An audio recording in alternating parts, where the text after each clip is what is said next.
Shalom. Debt is not about money. This might sound strange, especially when you're looking at bills, credit card statements, or loan payments that seem to define your financial reality. Most people believe debt is fundamentally a mathematical problem. Add up what you owe, subtract what you earn, create a budget, and work your way out. The financial industry reinforces this thinking. Debt consolidation companies focus on interest rates. Financial advisors emphasize payment strategies. Self-help gurus promise systems to eliminate debt quickly. But here's what I've observed after decades of studying Torah and counseling people through their most difficult life challenges. When someone tells me about their debt, they're rarely just talking about numbers. They describe feeling trapped, ashamed, anxious about the future, unable to make clear decisions. They talk about relationships strained by financial pressure. They mention losing sleep, avoiding conversations about money, feeling like they're falling behind everyone else. These aren't side effects of debt. They're clues pointing to something deeper. The Torah presents a different framework entirely. It doesn't view debt primarily as a financial issue, but as a spiritual and structural one. In the ancient wisdom tradition, debt represents a fundamental disconnection from proper order, not moral failure, not personal inadequacy, but a breaking away from the natural rhythms and boundaries that create stability in human life. This isn't about inspiration or quick fixes. Torah operates as a system.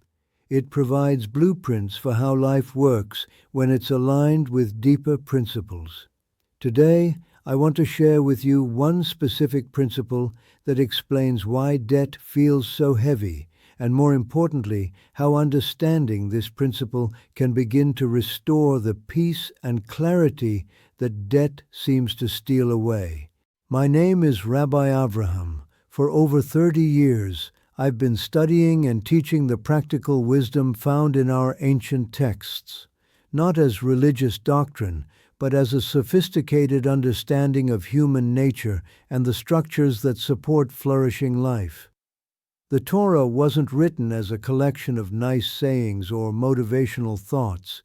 It was designed as a manual for navigating the complexities of existence with wisdom and stability.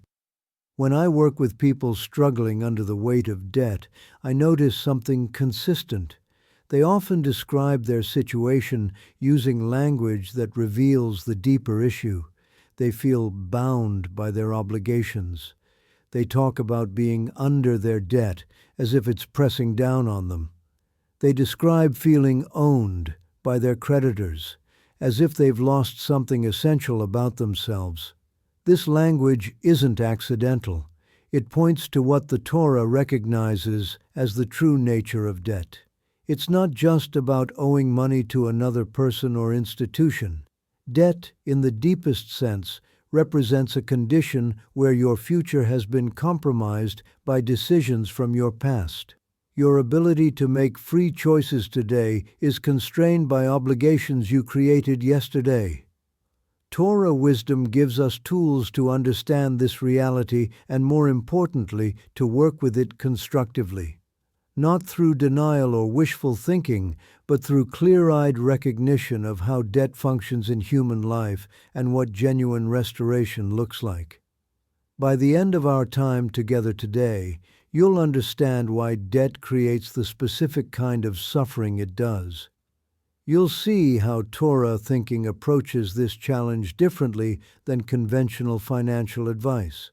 And you'll have concrete, ethical actions you can take to begin aligning your life with principles that naturally reduce the spiritual and emotional weight of debt, even as you work through the practical aspects of repayment.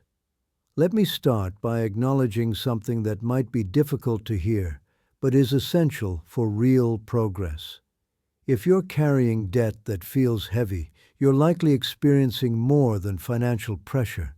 You might notice that decisions feel harder to make. Small choices that used to be automatic now require mental energy you don't seem to have. You might find yourself avoiding certain conversations, declining invitations, or feeling embarrassed about your situation in ways that extend far beyond money. This isn't weakness. It's a natural response to a condition that affects your sense of freedom and self-determination. When significant portions of your income are already spoken for before you even receive them, your brain recognizes this as a form of constraint. You're working, but not fully for yourself. You're earning, but not fully in control of what you've earned. The psychological impact goes deeper than most people realize. Debt often creates what I call a future anxiety. You're not just worried about making next month's payment. You're concerned about your ability to handle unexpected expenses. You wonder if you'll ever feel truly secure. You might even begin to question your own judgment, since the decisions that created your current situation seemed reasonable at the time. This affects relationships in subtle but significant ways. Partners argue about spending decisions that wouldn't have been controversial before debt entered the picture. Parents feel guilty about not being able to provide certain experiences for their children. Adult children worry about being a burden to aging parents. Social interactions become complicated when you're calculating whether you can afford to participate. Perhaps most challenging is how debt affects your sense of identity and purpose. When you're managing multiple payments, keeping track of interest rates, and constantly calculating what you can and cannot afford, mental energy that could be directed toward growth, creativity, or service to others gets absorbed into financial management. You become reactive rather than proactive in your daily life. The Torah recognizes this pattern and addresses it directly, not through shame or judgment, but through understanding the deeper structures at work. In the book of Proverbs, we find a principle that cuts straight to the heart of why debt feels so heavy. The borrower is servant to the lender. This isn't a moral condemnation. It's a precise description of a spiritual and practical reality. When the ancient text uses the word servant, it's not employing hyperbole. It's identifying a structural relationship that changes how you move through the world. A servant's time, energy, and decisions are constrained by obligations to another. This doesn't make the servant a bad person, but it does mean their freedom is limited in specific, measurable ways. This is exactly what happens with debt. Your time becomes partially owned by your obligations. Your energy gets directed toward meeting these obligations before it can be freely applied to your goals and values. Your decisions must account for these obligations before you can consider what you actually want or need. The Torah's insight is that this condition affects more than your bank account. It influences your peace of mind, your relationships, your ability to be generous, your sense of security, and ultimately, your capacity to live with the kind of intentionality and freedom that characterize a well-ordered life. But here's the crucial part that most financial advice misses. The Hebrew word used for servant in this context is eved, which doesn't imply permanent bondage. And eved had defined obligations, but also a clear path to freedom. The Torah system included specific provisions for debt release and restoration. The principle wasn't designed to create despair, but to motivate movement toward freedom. This distinction is vital because it changes how you approach your current situation. You're not trapped permanently. You're in a temporary condition that requires specific actions to resolve. The weight you feel isn't punishment. It's information. It's your inner wisdom recognizing that something needs to be restored to its proper order. The Torah principle works because it acknowledges reality without creating shame. Debt genuinely does limit freedom. Pretending otherwise doesn't help anyone. But debt also creates clarity about what freedom means and why it's worth pursuing. When you understand that your sense of heaviness is actually your spirit responding appropriately to constraint, you can work with this feeling rather than against it. This is why the Torah approach differs fundamentally from both denial and despair. Denial says debt isn't really a problem, that you can manage indefinitely, that freedom isn't that important anyway. Despair says debt proves you're a failure, that you'll never be free, that the situation is hopeless. Torah wisdom says debt is a condition that naturally feels heavy because humans are meant to be free, and this feeling can motivate the patient, consistent work necessary for restoration. Throughout the ancient texts, you see this pattern repeated. The Israelites experienced slavery in Egypt, which taught them the value of freedom. David faced overwhelming enemies, which taught him to trust in something greater than his own strength. Job lost everything, which taught him the difference between what can be taken away and what cannot. The pattern isn't about suffering for its own sake. It's about contrast teaching essential lessons. When you understand why debt feels heavy, you also understand why freedom feels light. When you experience the constraint of serving your obligations, you also develop deep appreciation for the ability to serve your values. This understanding can begin to shift how you see yourself and your situation. Instead of viewing yourself as someone who has debt problems, you can recognize yourself as someone who is learning important lessons about freedom, boundaries, and the relationship between decisions and consequences. Instead of feeling ashamed about your obligations, you can feel motivated to fulfill them as part of a larger journey toward restored order.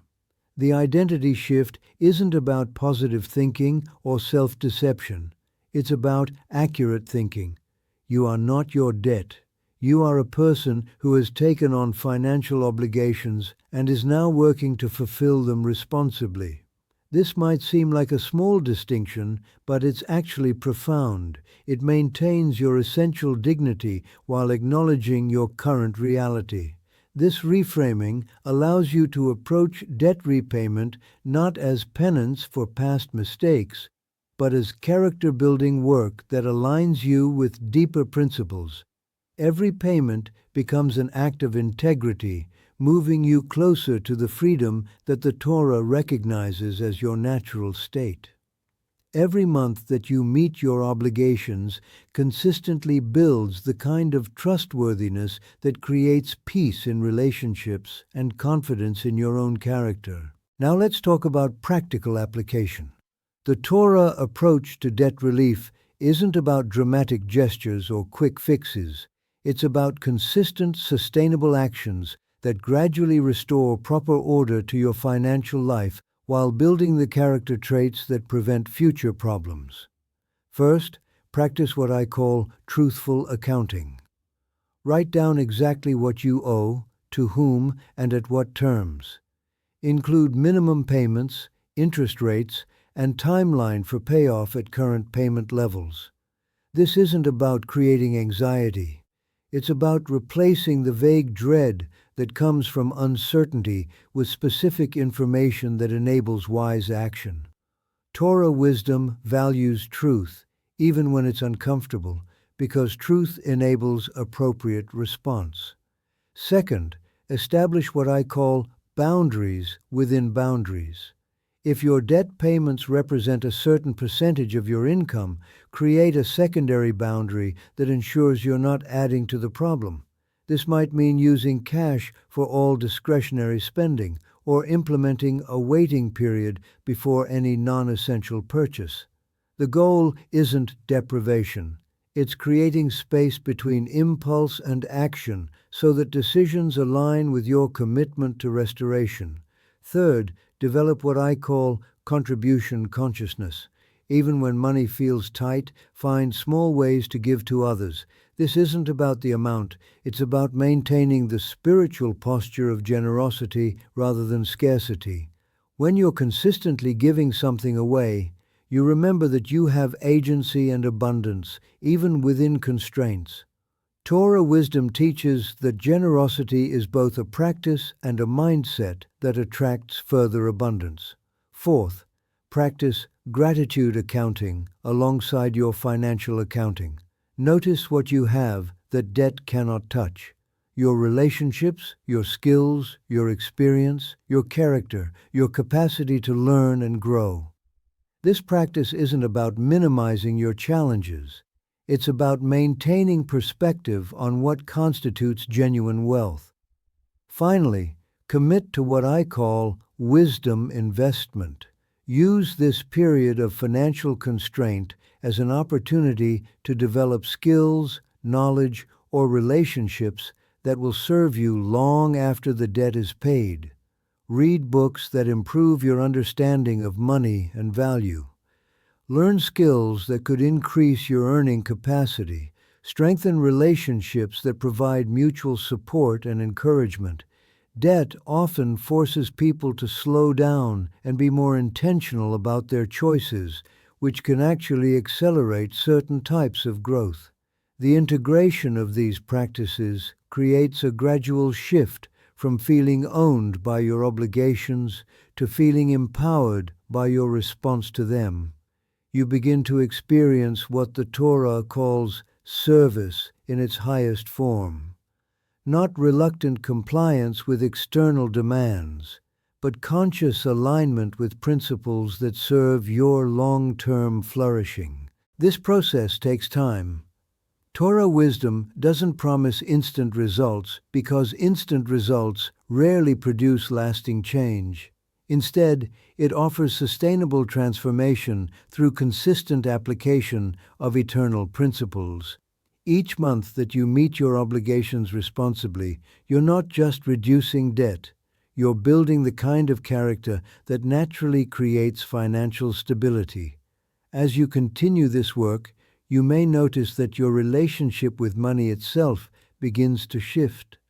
Instead of seeing money primarily as something to acquire or spend, you begin to understand it as a tool for expressing your values and creating the kind of life that reflects your deepest commitments. Instead of feeling controlled by financial pressures, you begin to experience the satisfaction that comes from handling resources wisely. The heaviness that debt creates begins to transform into the clarity that comes from knowing you're moving in the right direction. You're not just paying bills, you're restoring proper order to an important area of your life. You're demonstrating to yourself and others that you can be trusted with responsibilities. You're building the foundation for genuine financial freedom, which isn't just having money, but knowing how to steward resources in alignment with wisdom. This kind of transformation affects every area of life. When you're handling financial obligations with integrity and consciousness, you approach other responsibilities with greater confidence. When you're making financial decisions based on principles rather than impulses, you make better decisions in relationships, career, and personal development. When you understand the difference between constraint and slavery, you value freedom without taking it for granted. The Torah teaching about debt feeling heavy isn't meant to discourage you. It's meant to validate what you already know in your heart and then give you a framework for moving forward constructively. The weight you feel is appropriate. It's your spirit recognizing that something needs attention. Now you can give it the right kind of attention, with patience, wisdom, and confidence that consistent right action produces lasting results. If this perspective on debt and freedom resonates with you, I encourage you to subscribe to this channel. We regularly explore how ancient wisdom provides practical guidance for modern challenges. Share your thoughts in the comments about which of these applications feels most relevant to your situation right now. And remember, wisdom rarely provides quick fixes, but it always provides reliable paths forward. Wisdom does not rush, it builds.